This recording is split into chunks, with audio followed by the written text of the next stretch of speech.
de regreso en esta emisión más de Jalisco a Futuro. En esta ocasión estamos hablando sobre la cultura, los retos, los desafíos que enfrentamos en Jalisco, de frente o de cara a este ámbito. Y Alfredo, lo decíamos antes de irnos a la pausa, el tema de las bibliotecas puede ser una buena puerta para generar un ejercicio interesante de precisamente de distribuir o de regar más la cultura en el resto del estado.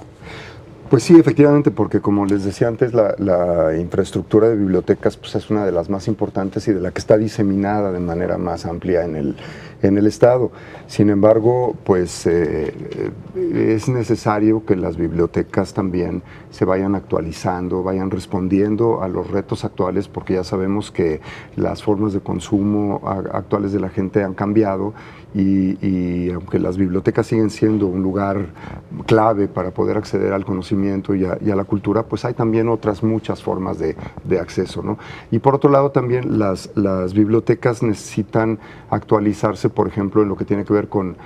el acceso a Internet, con estas nuevas formas de acceso que son indispensables, el tener una banda ancha adecuada para que la gente pueda realmente consultarlas. Es decir, hay un trabajo muy amplio que se podría hacer, además, por supuesto, de la capacitación del personal, que sabemos, hay muchísima gente que trabaja en estas bibliotecas. Fuera del corte me comentaba Giovanna que son más de 400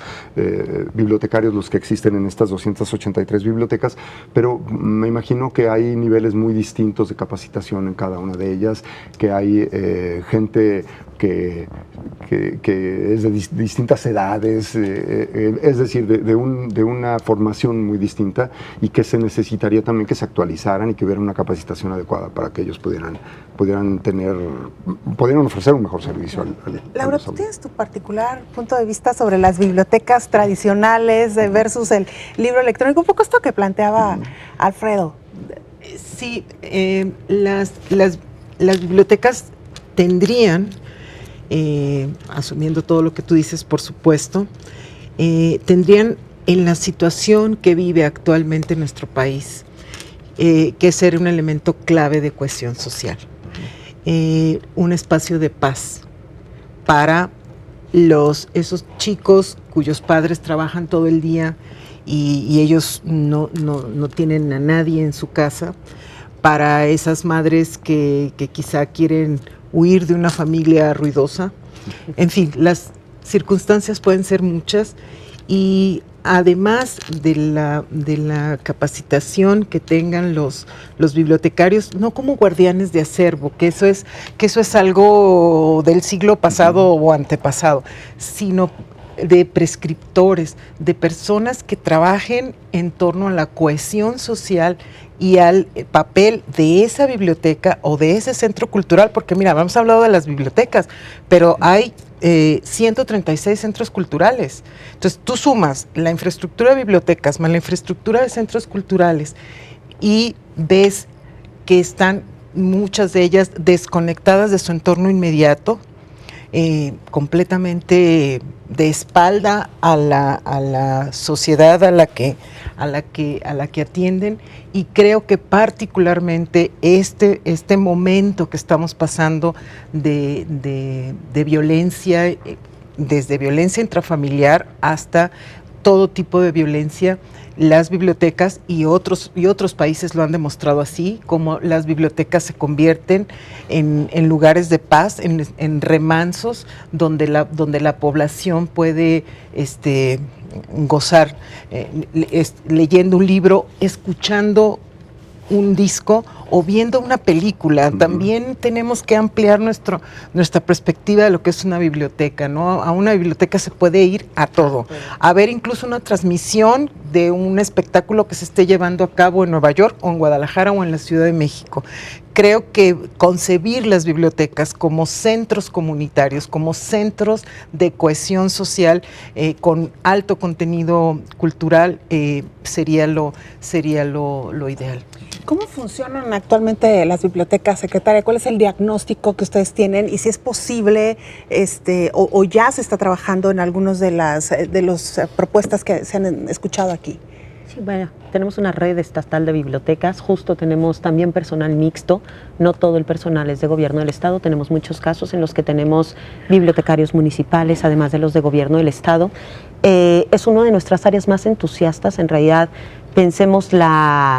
justo por el tipo de operación que se ha hecho de la cultura,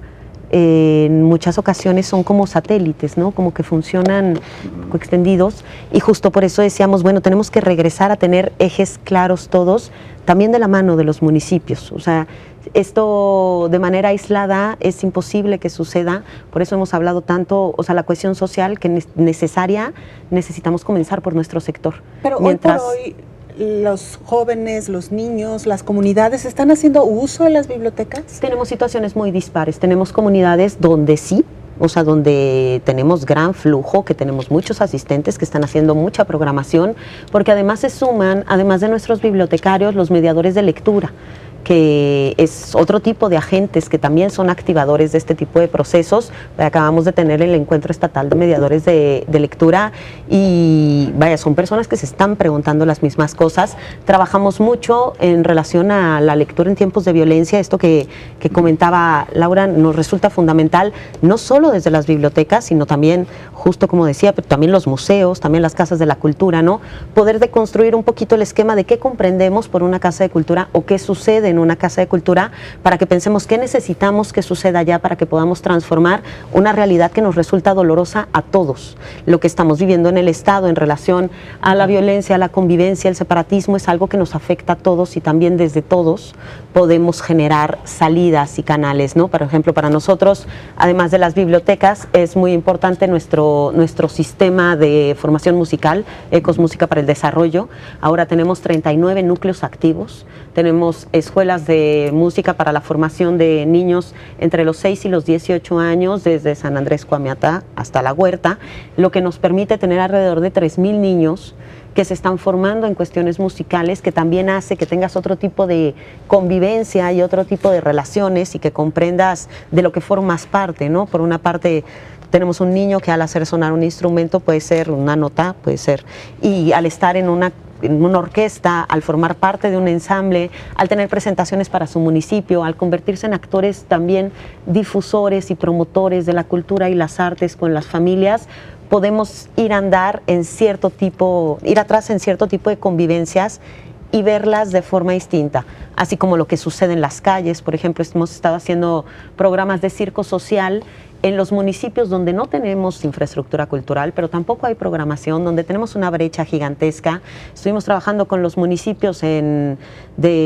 brecha, los que ocupaban el sitio 125, 123, 119, 117 de los municipios de nuestro estado. Que no puedes hacer cosas al interior, que no tienes en realidad una comunidad artística sólida en el municipio, y que el circo social nos permitía activar el espacio público, que volviéramos a salir a la calle, que volviéramos también a contemplar el paisaje cultural, que es algo que nos parece muy importante. Tenemos que salir a reobservar nuestro estado, porque el replegarse al interior en respuesta a una situación social, probablemente violencia, hace que las calles ya no nos pertenezcan, y es una de nuestras grandes apuestas, ¿no? Si queremos hacer cultura por la paz, necesitamos volver a salir a la calle, y necesitamos también recordar las cosas que nos son comunes y no las que nos son distintas, ¿no? Nuestras primeras apuestas eran por la danza, por ejemplo, porque el movimiento es primario, vaya, antes de aprender a hablar, tenemos movimiento y nos expresamos a través del cuerpo, es lo primero que tenemos en común dos personas, y ahora si se hace en la calle se relaciona con la locura, ¿no? Entonces, regresar a estos lenguajes que nos son comunes, que tejen espacios de convivencia, que tejen también otro tipo de diálogos, justo que guarecen y que se convierten en un techo de convivencia, y alejarlo justo de esta cultura separada, está asociada a la construcción de las bellas artes, en las que en realidad nos resulta algo ajeno. No hay nadie a quien vaya la literatura, la belleza, la narrativa le resulte ajeno. O sea, son personas, y el encuentro con lo humano se teje desde la cultura y las artes. Claro. Vamos a hacer una pausa, pero vamos a regresar con otro de los grandes temas, y quizá me parece uno de los grandes mitos también. Si se debe o no invertir o gastar en cultura, ¿quién paga por la cultura? El usuario, los promotores, en fin, con este tema regresamos.